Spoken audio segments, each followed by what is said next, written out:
Why this information? What statewide problems get fixed by snooping into the conversations I've had with my doctors, by scrounging through my healthcare history and therapy visits?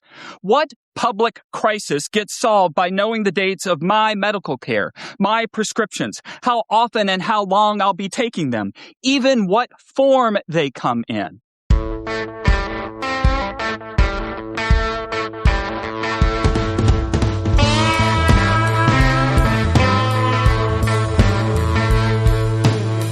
Hey there, I'm Jesse Fox Mayshark, and this is Headlights, Voices from the Progressive South. Headlights is a production of the Progressive South, a nonprofit platform dedicated to amplifying progressive voices and values across the southern United States. You can find out more about us, including how to support our efforts, at our website, theprogressivesouth.org.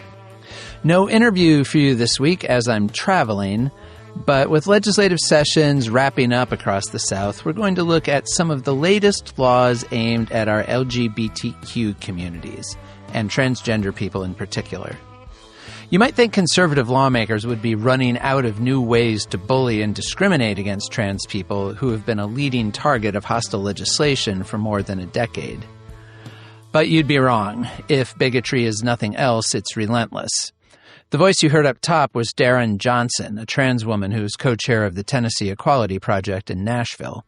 She was testifying to a legislative committee about a bill that LGBTQ advocates say will create a state database of transgender patients and the care they receive. We'll talk more about that bill in a few minutes, but it's just one example. The invaluable website translegislation.com has been tracking anti-transgender bills across the country for several years, and its data is remarkable. In 2015, there were 21 anti-trans bills proposed nationwide, most of them focused on regulating which bathrooms transgender people could use. The number of bills grew over the next few years, but stayed below 100 cumulative per year through 2020. During this time, as subsequent reporting has shown, cultural conservatives across the country increasingly began to focus on transgender issues as a way to motivate their base. For several decades prior, conservative legislatures had been pushing anti-LGBTQ bills more broadly, many of them aimed at limiting or banning same-sex marriage.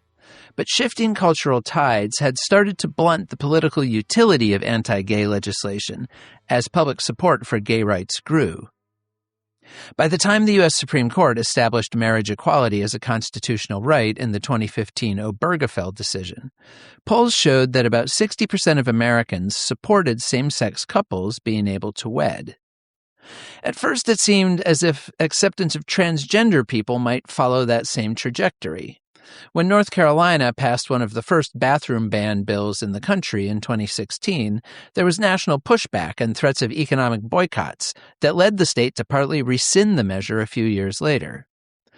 But that period of seeming tolerance was short-lived. The acceptance of gays and lesbians had been growing for decades, and as more and more people came out publicly, more Americans found they knew gay people personally, as friends, family members, and coworkers. But trans people are a much smaller group. While nearly 9% of American adults identify as gay, lesbian, or bisexual, according to surveys, only about 1.3% are transgender. That makes it much less likely that people will know a trans person. More than 2/3 of Americans know someone who identifies as gay or lesbian, but fewer than 1 in 3 say they know someone who is transgender. That puts them in the same kind of easily demonized position that all LGBTQ people were a generation or two earlier. So after identifying a couple of wedge issues, girls and women's sports and medical treatment for transgender minors, Christian conservatives and their legislative allies pounced. Idaho passed the country's first ban on trans girls participating in female sports in 2020, and the next year Arkansas passed the first restrictions on gender-affirming care for minors. There were 153 identified anti-trans bills in 2021 and 174 in 2022. The real explosion came in 2023 with 614 bills filed nationwide, followed by 701 in 2024 and a whopping 1,022 in 2025. Like much legislation, most of these bills have not actually passed, but those numbers have been rising too. 18 anti-trans bills passed in 2021, 26 in 2022, 87 in 2023, 51 in 2024, and 126 in 2025. This year so far, the pace has slowed a little from 2025. Translegislation.com has counted 762 anti-trans bills filed in 43 states. So far, 30 have passed and 63 have been voted down, with the rest still pending as state legislatures finish their work. As usual, many of the bills are in the South. 45 in South Carolina, 44 in Tennessee, 16 in Mississippi, and 14 each in Florida and Georgia. This year's crop of legislation shows significant movement beyond the focus on women's sports, care for minors, and bathroom access. As LGBTQ advocates have warned for years, the real motivation often seems to be an urge to erase transgender people from public life altogether. After already prohibiting gender-affirming care for minors, some states are now looking to make it less accessible for adults. Both Georgia and Tennessee have passed bills this year restricting state-funded insurance plans from covering gender-affirming health care. And then there's the Tennessee bill that advocate Darren Johnson was addressing in the clip we heard earlier. As originally written, the bill had two primary components: a requirement that any insurance company operating in the state that covers gender-affirming care must also cover detransition health care for someone who wants to reverse their identity, and mandatory reporting by healthcare providers of all gender-affirming care provided to patients, with data including the exact treatments received and the patient's counties of residence. The bill's Republican sponsors said they wanted the data collected to ensure patients were receiving quality care. But as Johnson said in her public remarks to the House Finance, Ways and Means Subcommittee, that is not how transgender Tennesseans perceived the legislation. Here are her full comments. Though it might surprise you to hear me say it, if HB 754 served to make sure people actually get the care they need, as the little story about this bill has been spun so far, then we'd find ourselves in a place of broad agreement. People should be able to access, and insurance should cover, the health care that they and their providers feel will best benefit them. A lovely vision I only wish were true. But if wishes were horses, then beggars would ride, and this bill begs a lot of questions. For starters, it requires insurers and providers to hand over a broad and invasive set of healthcare specifics, not for billing, but for inspection and interrogation. Why this information? What statewide problems get fixed by snooping into the conversations I've had with my doctors, by scrounging through my healthcare history and therapy visits? What public crisis gets solved by knowing the dates of my medical care, my prescriptions, how often and how long I'll be taking them, even what form they come in? I'll note that while the bill states neither insurers nor providers shall include individually identifiable health information, that doesn't begin to solve its problems.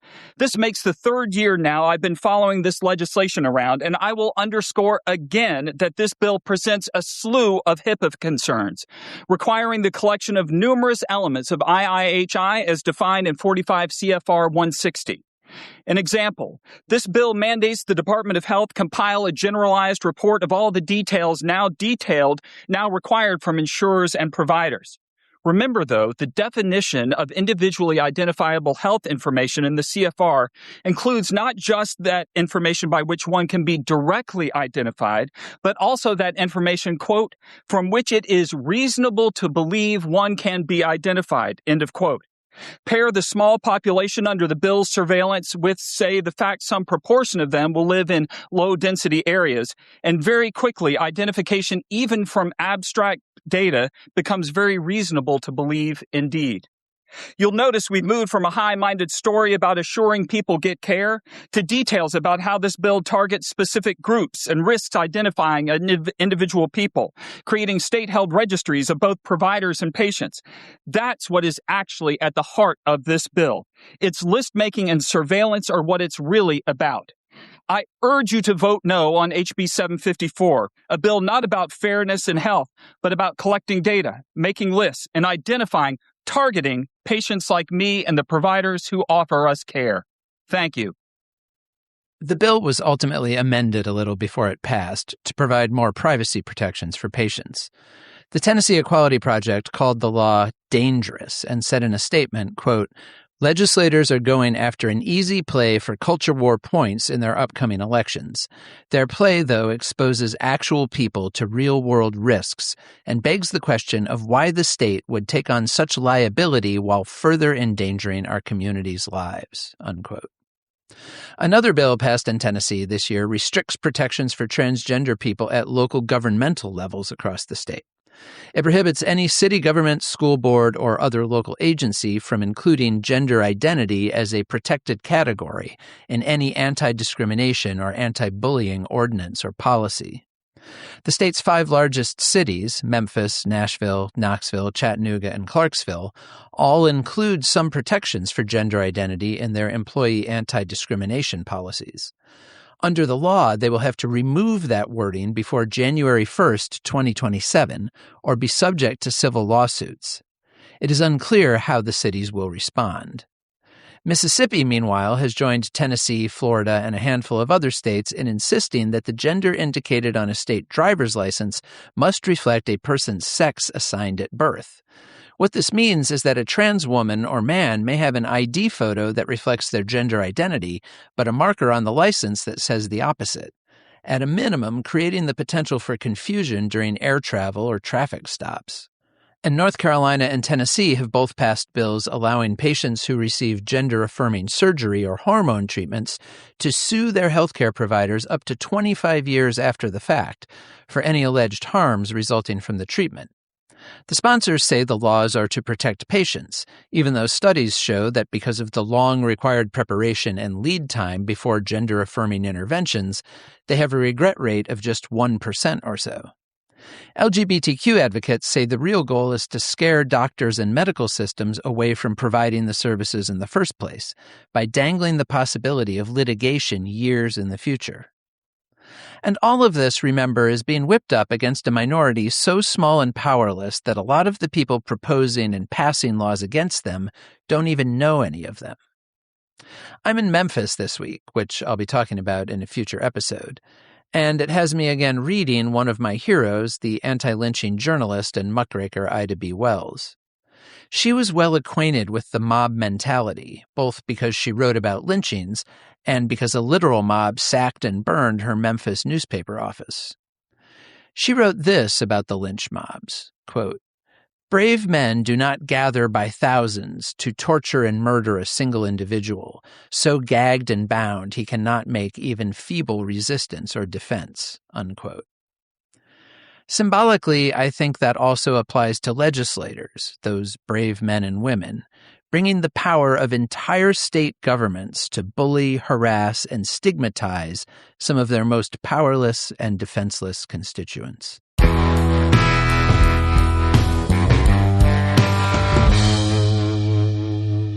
This week brings us the month of May, and that means this weekend is the Breaux Bridge Crawfish Festival in the Louisiana town of Breaux Bridge in St. Martin Parish, the heart of Cajun country, just about 10 miles northeast of Lafayette. Breaux Bridge has been officially named the crawfish capital of the world by the Louisiana state legislature, and the community of 7,000 or so people has hosted a celebration dedicated to the mudbugs ever since 1960. Before Europeans arrived in southern Louisiana, the indigenous Houma people had already made the abundant freshwater crawfish a food staple. When French Acadians landed in the area following their expulsion from Quebec by the British, they quickly adapted familiar lobster recipes to accommodate the smaller crustaceans. Although they were looked down on by the upper echelons of Louisiana society as a poor person's food, crawfish over time established themselves as a beloved part of the state's culture and cuisine, and nowhere more than in Breaux Bridge. The 3-day Crawfish Festival from May 1st to 3rd this year will feature more than 25 musical acts on 3 stages, with a lot of Cajun, Zydeco, and swamp pop artists in the lineup. There will also be Cajun dance contests and music workshops. And, of course, there will be crawfish, as the festival promises, quote, prepared in every imaginable way. fried, boiled in an étouffée, bisque, boudin, pie, or jambalaya, or made into craw dogs, along with other Cajun favorites like shrimp, crab, gumbo, and the ever-present red beans and rice. If you make it there this weekend, have a great time. Just remember the order of operations. Twist and pull the tail from the head, suck those savory juices from the head, then peel the tail and eat the meat. Repeat as often as needed.